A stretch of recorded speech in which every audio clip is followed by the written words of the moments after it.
भक्तिमय भजन सुनने के लिए सब्सक्राइब करें हमारा YouTube चैनल भक्ति भजन सागर। नई वीडियोस देखने के लिए बेल आइकन पर क्लिक करें।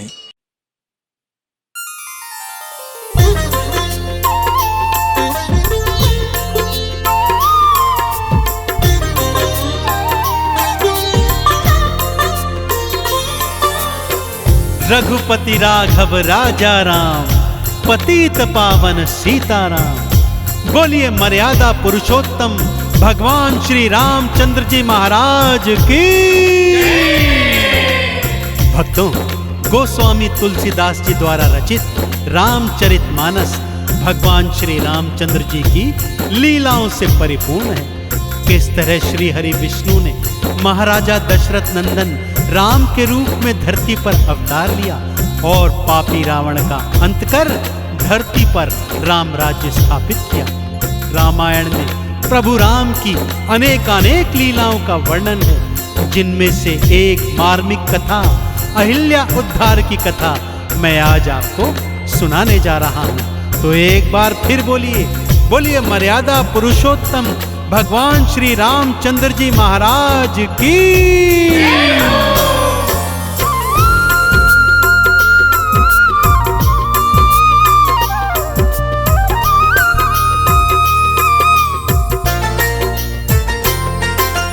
रामचंद्र जी महिमा जिनकी हो, रामचंद्र जी महिमा जिनकी भक्तों अपरंपार।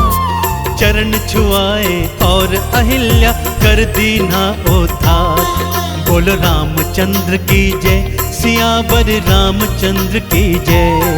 बोलो रामचंद्र की जय, सियावर रामचंद्र की जय।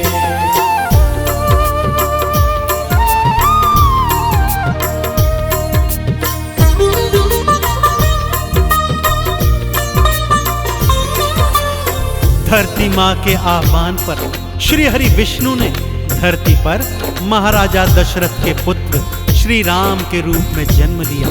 साथ में भाई भरत, लक्ष्मण और शत्रुघ्न ने भी जन्म लिया। बाल लीलाएं करने के पश्चात गुरु वशिष्ठ के आश्रम में जाकर उन्होंने शिक्षा दीक्षा ग्रहण की भक्तों, और अब चारों भाई गुरुकुल से वापस आ गए थे। एक दिवस महाराजा दशरथ के दरबार में मुनि विश्वामित्र आए। महाराजा दशरथ ने उनका स्वागत सत्कार किया, परंतु आज मुनि विश्वामित्र के मुख पर विषाद के बादल देखे तो दशरथ ने उनसे अनेक प्रश्न किए, परंतु मुनिवर थे कि मुख से कुछ बोल ही नहीं रहे थे। और जब मुनिवर ने महाराजा दशरथ से यह शिकायत की तो उसके पश्चात क्या हुआ, आइए सुनते हैं। राजा दशरथ तेरे राज में असुर उत्पात मचाए। हम ऋषियों का यज्ञ है राजन, पूर्ण ना हो पाए। इसी समय श्री रामचंद्र और लक्ष्मण साथ में भेजो। इन असुरों का अंत करेंगे मिलकर के ये दोनों। दशरथ ने गुरुवर की सुन ली हो, दशरथ ने गुरुवर की सुन ली भक्तों कर्ण पुकार। राम लखन को संग में भेजे हृदय धर कर भाव। बोलो रामचंद्र की जय, सियावर रामचंद्र की जय। बोलो रामचंद्र की जय, सियावर रामचंद्र की जय।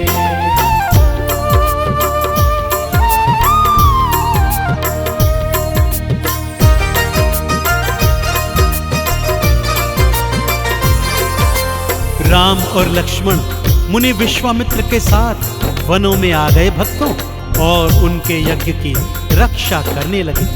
ऐसा करते करते उन्होंने कई असुरों का अंत किया। एक दिन वन भ्रमण करते करते एक निर्जन स्थान पर पहुंचे, जहां का वातावरण अत्यंत रहस्यमयी था और भयानक भी था। पूछने पर मुनिवर ने बताया, यह स्थान महामायावी राक्षसी ताड़िका का है, जिसका तुम्हें अंत करना है राम। प्रभु राम के मन में प्रश्न आया, गुरुवर वो तो एक स्त्री है और स्त्री का वध नीति अनुकूल नहीं। परंतु गुरुवर ने कहा, हे राम, जो पाप करता है उसका अंत करना तुम्हारा प्रथम कर्तव्य है। और उधर ताड़ का अट्टहास करती हुई जंगल में प्रकट हो गई भक्तों। अट्टहास कर आई ताड़िका भारी राड़ मचाती, बोली मनुज है प्यारे मुझको उनका मांस में खाती। जैसे ही खाने को आई राम ने बाण चढ़ाया, मारा बाण हृदय में उसके प्राण पखेरु उड़ाया। भूमि गिरी थी पापी ताड़िका, भूमि गिरी थी पापी ताड़िका, मारी उसने पछाड़। राक्षस सेना रोती भक्तों मार मार के दहाड़। बोलो श्री राम की जय, सियावर रामचंद्र की जय। बोलो रामचंद्र की जय, सियावर रामचंद्र की जय।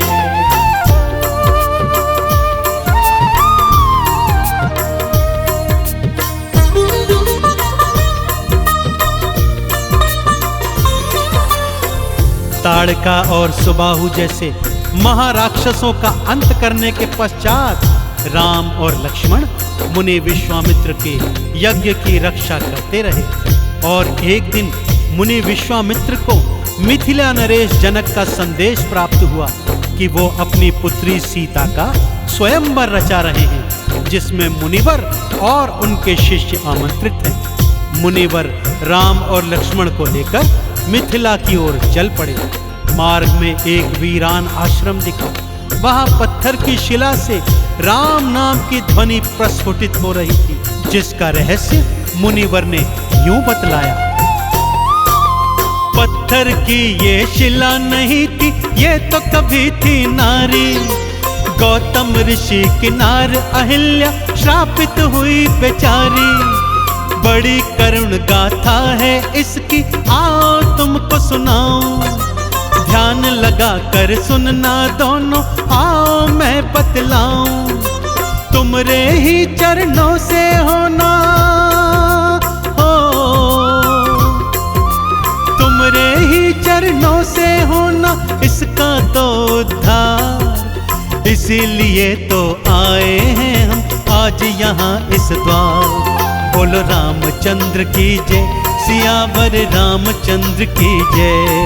बोलो रामचंद्र की जय, सियावर रामचंद्र की जय।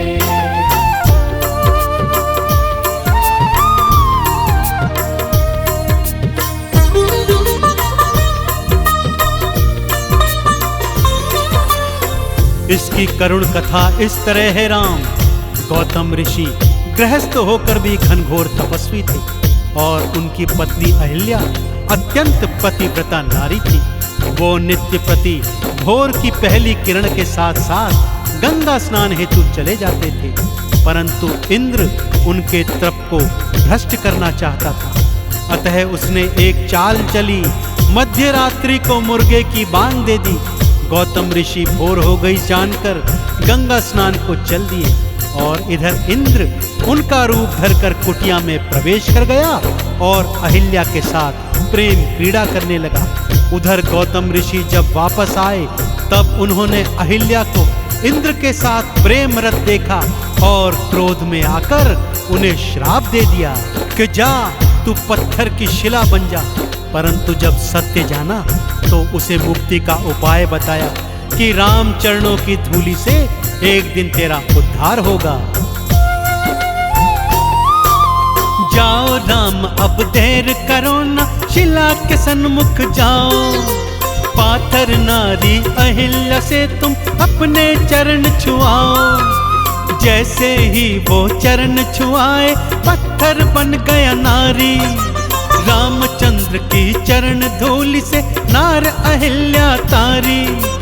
चरणों में वंदन करती है, ओ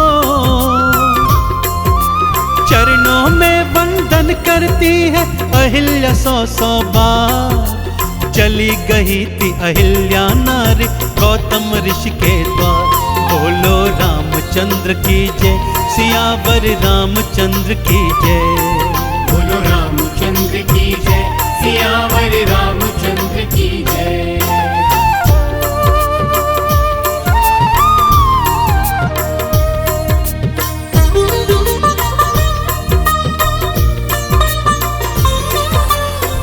तो देखा आपने भक्तों किस तरह प्रभु श्री राम जी के चरणों की धूलि से एक पत्थर की शिला नारी बन गई और प्रभु राम ने श्रापित अहिल्या का कल्याण किया।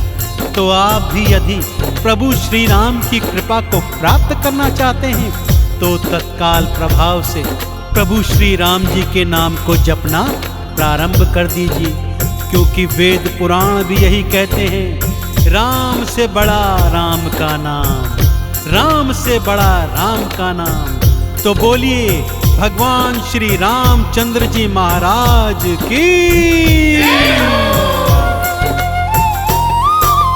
राम नाम को जप के तर गई भक्तों नार अहिल्या, राम नाम गाते हुई पूर्ण शबरी की तपस्या।